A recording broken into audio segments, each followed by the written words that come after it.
it's like progressed so much. Like when I first started, obviously I was the only female in the gym at the time. Women's boxing wasn't even in the Olympics. I never ever wanted to turn pro. At the time, women's professional boxing still wasn't, there was no opportunities for women in this country. People like, you have to go to America, or you had to go to Germany. So I actually stopped boxing for a few years. I sort of lost interest. Hello and welcome back to One-on-One Boxing with me, your host, Rob Tebbutt. As always, I'd like to remind everybody to please like, comment and subscribe, turn your notifications on for more boxing content. Now that's out of the way, we are joined by none other than the WBA bantamweight champion of the world, Nina Hughes, as we settle in for another episode of One-on-One with Nina. Nice to see you. Thanks very much for coming over to ID Towers, to ID Podcast Studios. Thanks for joining us. Thanks for inviting me. You're very welcome. You're very welcome. As we always do here, we kind of like to do a little bit more of a general kind of, you know, who you are, where you're from, that sort of thing. But yeah, thanks very much for joining us today. It's not often that we get world champions to kind of grace the hallowed ground of ID. So thanks for joining us. So let's dive straight into it. As I mentioned there, kind of, one of the things we like to do is kind of just try and just go back, I suppose. I'm always really fascinated when I'm sat across from somebody who gets punched in the face for a living, because there's all sorts of things you can do in your life to earn money that don't involve you getting punched in the face. So I guess the kind of the opening question I always have to people is, why would you want to be punched in the face for money, Nina? Just enjoy being punched in the face. No, I don't know. It's just one of them sports that is quite addictive and it's hard to give up, and just enjoy doing it and enjoy fighting, enjoy the training, enjoy most parts of it. When did it start for you? I'm always kind of keen to hear about, you know, people always talk about being bit by the boxing bug and the first time you go through the gym and the smell of the sweat and the sawdust, all of that kind of romantic stuff. Where did your kind of journey to boxing start? Me and my friend did a boxercise class one day because we found the gym boring and wanted to keep fit. And then we joined a kickboxing gym. And we just did the training, really enjoyed that. And then I joined the boxing gym, just purely for the fitness side of it. And then, it was Chadwell St Mary Boxing Club. And my coach at the time, Chris Oko, took me into taking that extra step and competing. And what year was that? That's about 16 years ago. 16 years ago. Had you had any kind of like interest in boxing before, or was it just something that, okay, well, give that a try? Because it is, I mean, obviously, take me out of it, it is great exercise and it is, you know, it's a good way to keep in health and fitness. But was that something that you kind of just tried on a whim for the first time? I didn't follow boxing. I had no interest in boxing. It was just one of them things I just tried one day. What did you do before then? What were you doing at the time? Nothing really. Not a lot. Just living the normal young life, going out, enjoying myself with friends, really. How soon after that? So you kind of go through, you're doing your boxercise classes, then you kickboxing. At what point in that kind of journey, I suppose, did you think, actually, this is actually really fun. I'm quite good at this.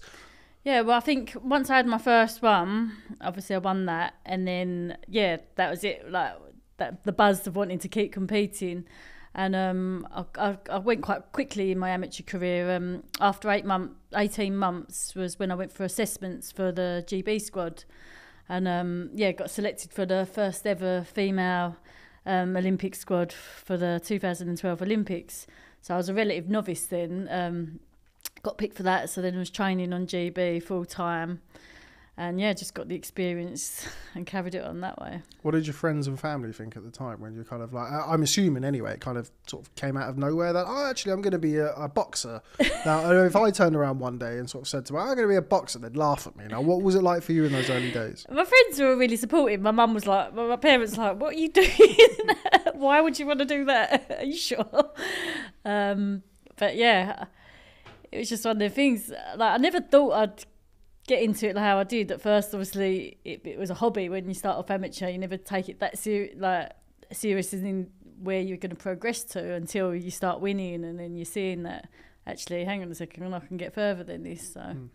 Yeah, nowadays, I think, like, if I mean, people who'll be watching this, hopefully young women watching this, and kind of be inspired by the Nina Hughes story. But nowadays, it's kind of seems like it's a little bit more accessible, or a lot more accessible. You see most shows pretty much every weekend have a female fight on it. Obviously, kind of back then, you were Katie Taylor and boxing going to the Olympics at the time, but it wasn't always like that. Certainly, sort of going back 16, 17 years at the time. Have you noticed the kind of the difference in what the I guess the women's side of the sport looks like now compared to when you first started? Yeah, 100%. It's like progressed so much. Like when I first started, obviously I was the only female in the gym at the time. Women's boxing wasn't even in the Olympics. It was only after the first year of boxing did they announced that they was going to include women's boxing in the 2012 Olympics for the first time, and that was when the first ever female GB squad was created. But even then, when we was going to tournaments, a lot of the tournaments still didn't have categories for females. There wasn't that many tournaments, so it was harder to stay active then. Whereas when you look at the teams now, they're out like every other month, like different tournaments, because there's so many. It's so developed so much.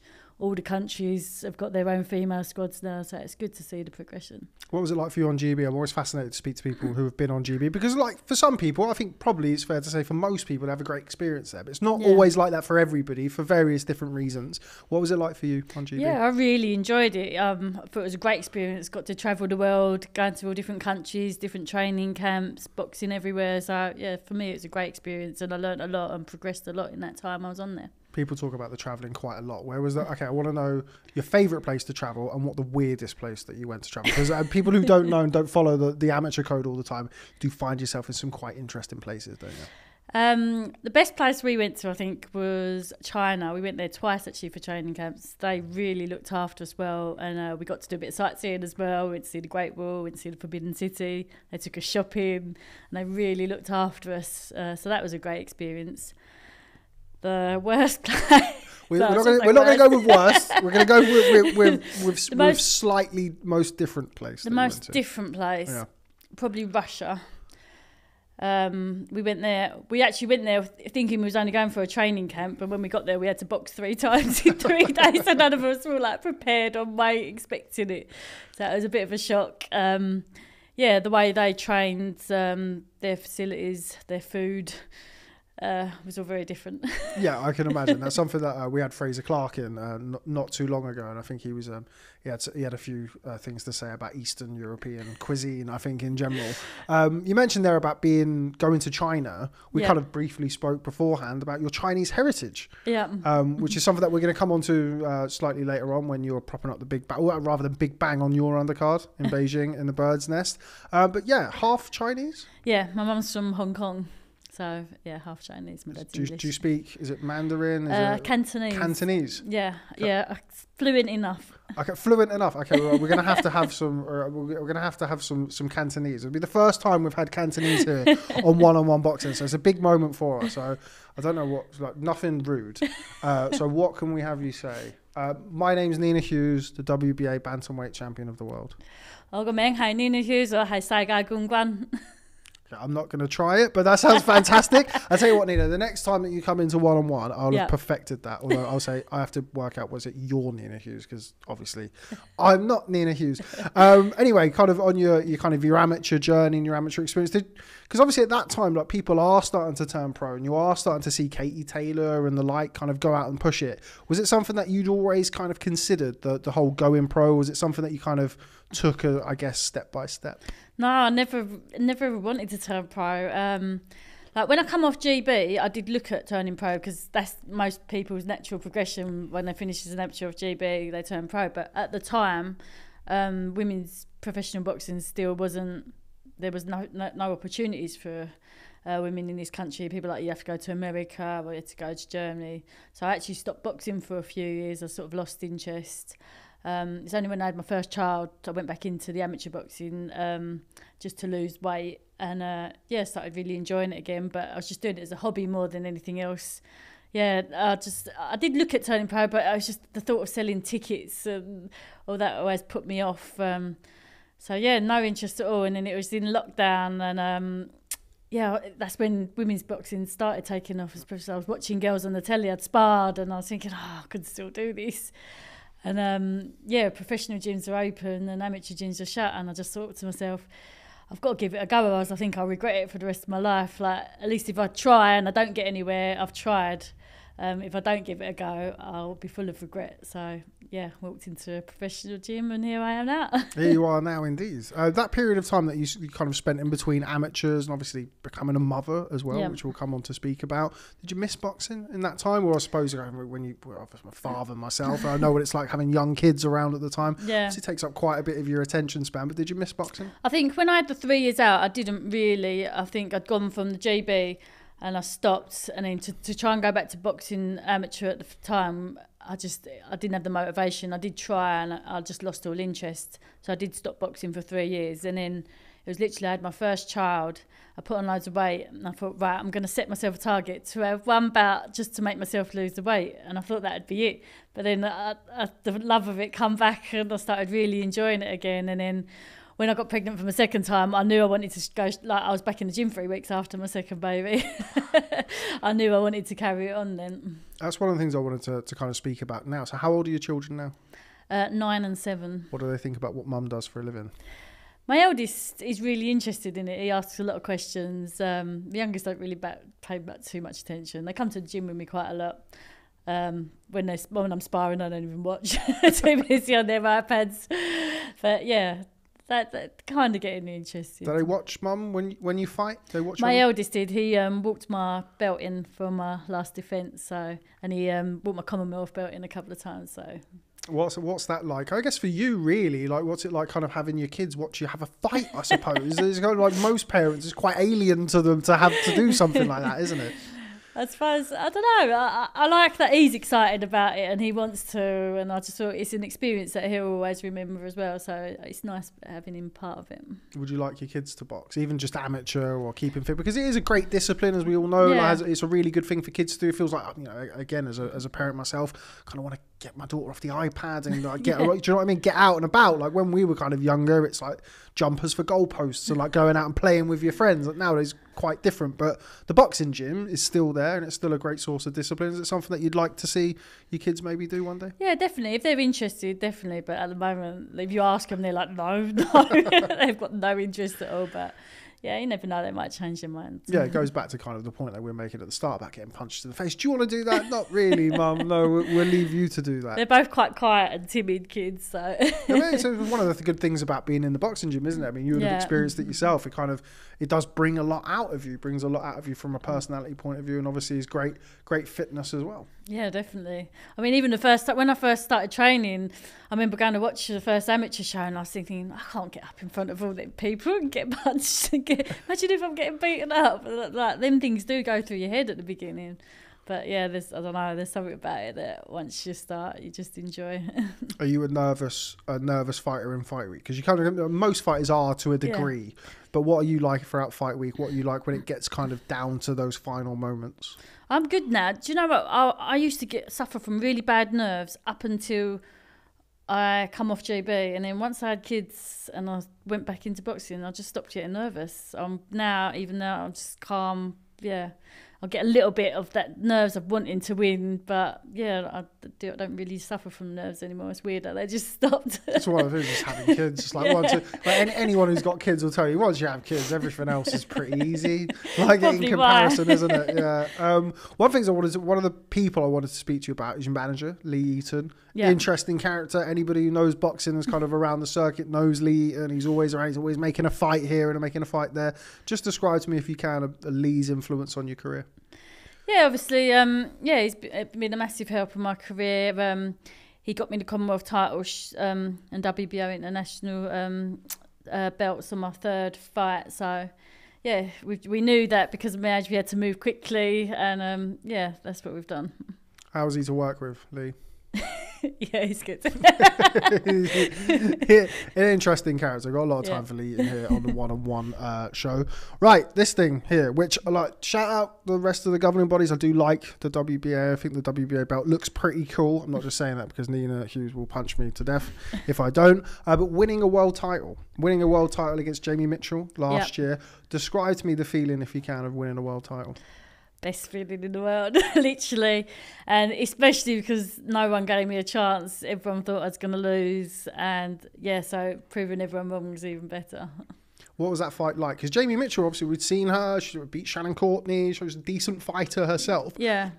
What did you make of her as an opponent, and what was it like in there with her? Like, we knew she was going to be a tough opponent. She said a lot of things going in the build-up. But, yeah, we trained so hard for that. We was quietly confident, even though no one else gave us a chance. We worked on everything. We sparred all different styles in case she come forward, in case she puts on the back foot. And, yeah, we went into that fight really confident. And, yeah, it was a tough fight. Like, all fights are tough, but we knew she was tough. I suffered 2 bad cuts halfway through the fight as well. So we had to adapt our game plan slightly because, obviously, we didn't want it to get stopped. And she was going for the cuts. But, yeah, it was a tough fight, but one that felt like I was in control when I was winning the rounds as well. You mentioned there about her having plenty of things to say. Like, this is the first time that we've done this, which hopefully not the last. But you don't strike me as somebody who would really engage in the whole trash talk and the back and forth and stuff like that. What's it like when you've got somebody saying things to you? Because you seem like, I mean, you can fight, obviously, but you seem to be not the type of person who would want to really engage in that. Yeah, no, I mean, some of the things she said was just like, she was talking about breaking my neck and snapping after. The one thing she said before was like, oh, she was going to take away my health. And I thought, that's just taking it to a whole new level of trash talk, isn't it? But yeah, I don't really pay too much attention to them things, and yeah, just stuck to training hard and making sure I beat her. Yeah, okay. So it's not always a wise use of your energy, is it? Particularly when you've got 2 kids to manage as well around all of your training, which is another thing that I wanted to speak to you about. It's kind of, how do you manage being a professional world champion, but also having 2 kids at home? As I understand it, you fit in, obviously you have to fit in kind of everything around it, but what's your week like? How does it kind of, certainly in camp, what's your week like, and how do you structure it around, being a mum? Yeah, well, it's very busy. I still work part-time as well. So I literally have no other time. Yeah, I work 3 days a week. So in between that and I fit in training on my lunch breaks and in the evening. What do you do? Secretary. Okay. Like admin for a company. So luckily they've been very supporting. I work from home for 2 days and I have to go into the office 1 day. So yeah, when I'm at home, I'm training on my lunch breaks. When I'm in the office, I'm running on my lunch break, training in the evening, taking my kids to the gym with me, and just, yeah, very, very busy. Silly question next. What do you do with your spare time? I don't have any spare time. If I'm not doing stuff with the kids, I don't really have any spare time. Yeah, it's always an interesting one when somebody's like, for example, I'm off for the rest of this week. Yay, brilliant. We say, what are you doing this week? Well, being a parent. Unfortunately, you don't get any time off from doing that, do you? Unfortunately. Yeah. You are kind of, again, how do I word this? So if you're in your 40s now, so see how I worded that? I didn't want to get chinned. How long do you think you want to box for? Because obviously you've not had a tremendous amount of pro fights. You obviously become world champion very, very early in your career. Is this something that you can see yourself doing for a long period of time? You mentioned earlier on about kind of, you and Lee's, like the clock's ticking, we need to move, we need to move quickly. What is it for you? Is it the biggest fights possible, or is this something that you could see yourself doing for, a prolonged period of time?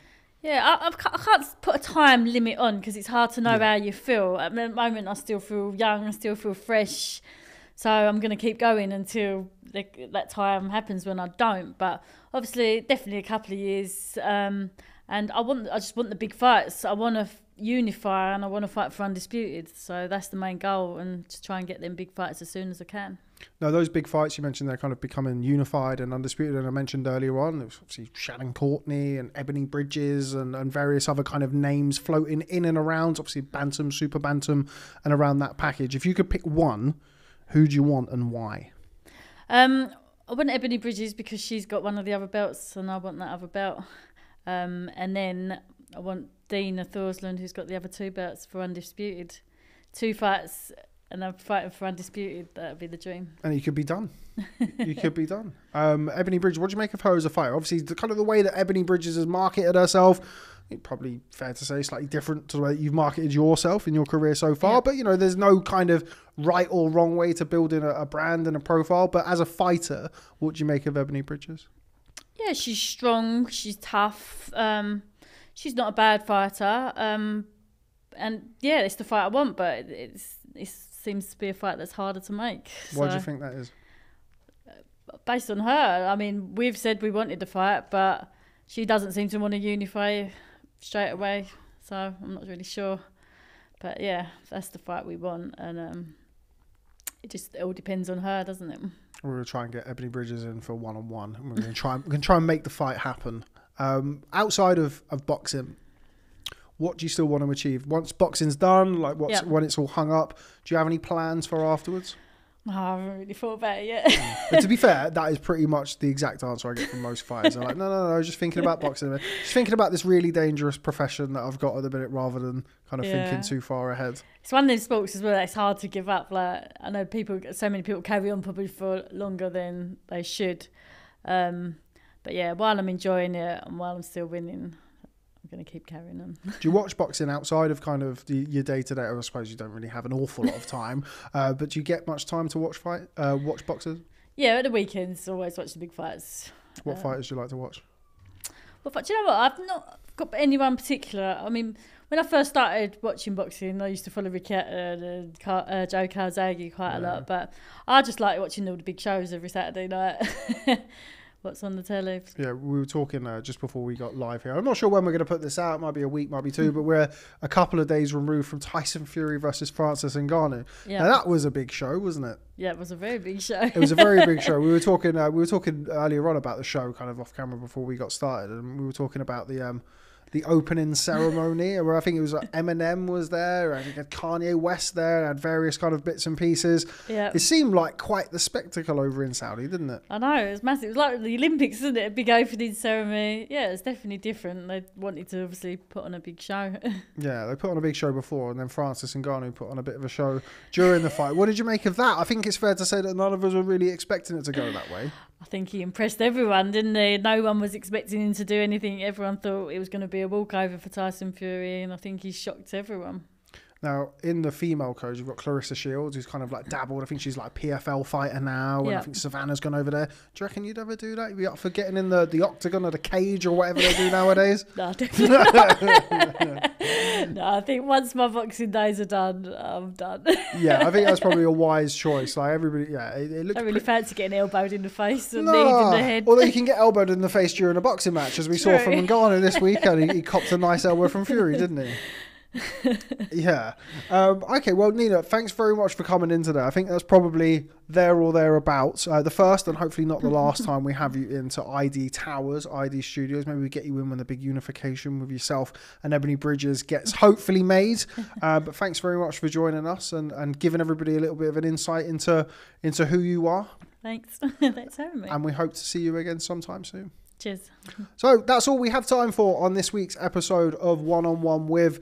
Remember to please like, comment and subscribe, and we'll see you next time. I kind of fell out in love with boxing. I hated it. I remember getting on the train sometimes on the way up to Sheffield, and I'd generally cry on the way up, and I'd look at the platform opposite and think I could jump on that and I'd be back in London, St Pancras in no time. It wasn't until my auntie got terminally ill with cancer that she said to me, Ellie, like, I want to get baptised and I'd love for you to do it with me, and it was one of the best days of my life.